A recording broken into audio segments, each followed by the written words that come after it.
Hey, Lisa. Hey, Foster. How are you doing today? I am awesome. Okay. What about you?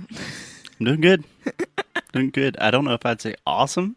I'm awesome. Why aren't you awesome? Um, I don't know. I never say I'm awesome because that sounds like I'm just saying me personally, I'm awesome as a person. You are awesome.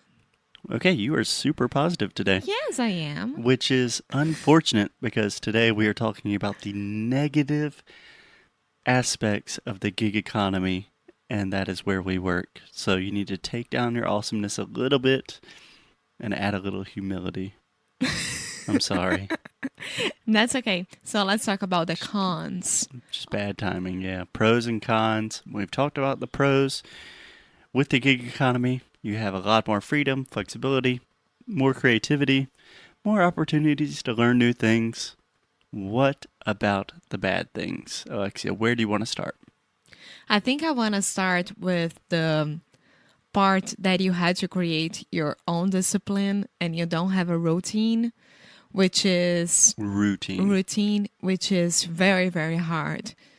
Like once you are working for your own, When you are working, what did you say? for For your own? yourself, Yeah, I would say for yourself or on your own. on your own, Yeah. it's very hard to create a routine. And Yeah, that is something that nobody tells you in strong enough terms is how difficult it is to make your own schedule and stick to it. So you always think about, oh, being your own boss. No one tells you what to do. awesome.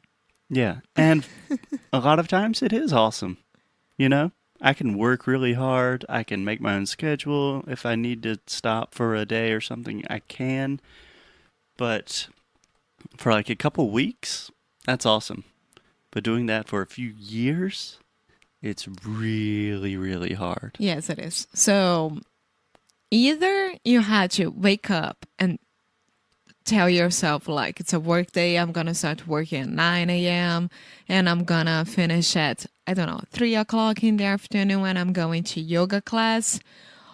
And you have to be really, really, really disciplined to do that, or you're gonna lose yourself.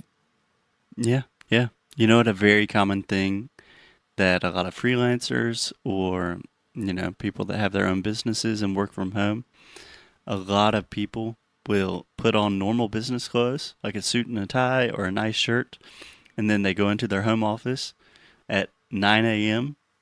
and they have like an hour for lunch and they stop at 5 p.m. So the exact same schedule.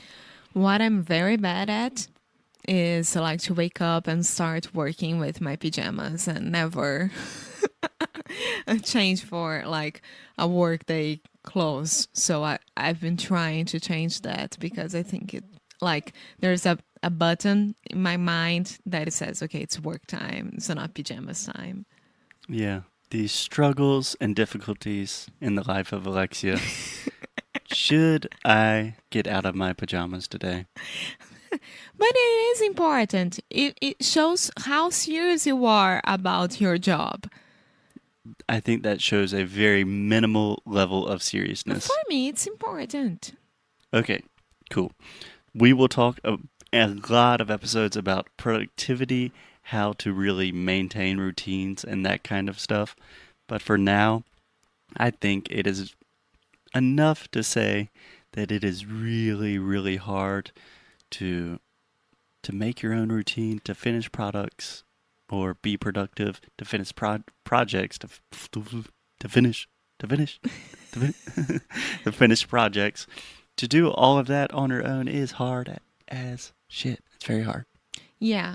The other thing that I think it's way worse is to not have a health care or like Yeah, you could things like say that.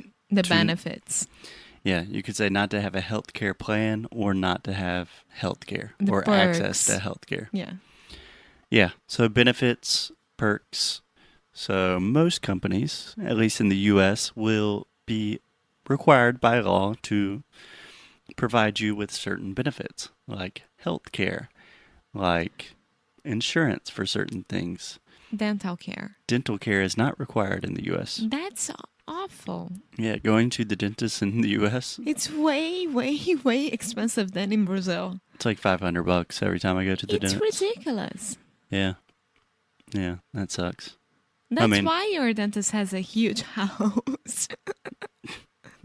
Yeah, he does.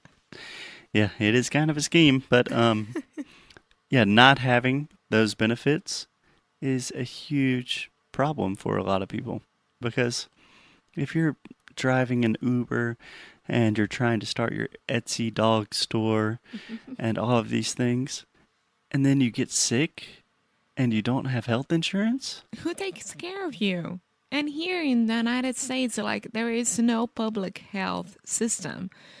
yeah, To it's very call- confusing right now. But To call the ambulance, you start on $750. yeah, depending on the state, but around that, yeah. Yeah, so this isn't an episode making statements about the American healthcare system, but that is definitely a con of working in the gig economy, is most of these jobs or anything you're doing for yourself will not provide these extra benefits. But Inglês Negro does. We're getting there. We're getting there. Okay, do you have another point you want to talk about? The negative things of working in the gig economy. I think that being your own boss is very hard. And we talked about it a lot, but it's really hard. Yeah, for sure. Yeah, we just talked about that for like Yeah. 10 minutes. And Can I give you something that I Yeah. think? So, I think it is easy to do some things. Like if you want to be an Uber driver, not too much do that. You have a car, you learn how to drive, boom, Uber driver. But to really build valuable skills that would make you successful in a more flexible, dynamic economy, that takes a really long time. yeah. So if you think about the fact that if you're a contractor, a freelancer, if you're working for yourself, people are paying you to do something, right? And that task, that something, has a value to it. And to be really valuable for other people, that means you have to have some serious skills. And that takes a long time. Yes. I've taught English for 10 years. And people still don't respect me.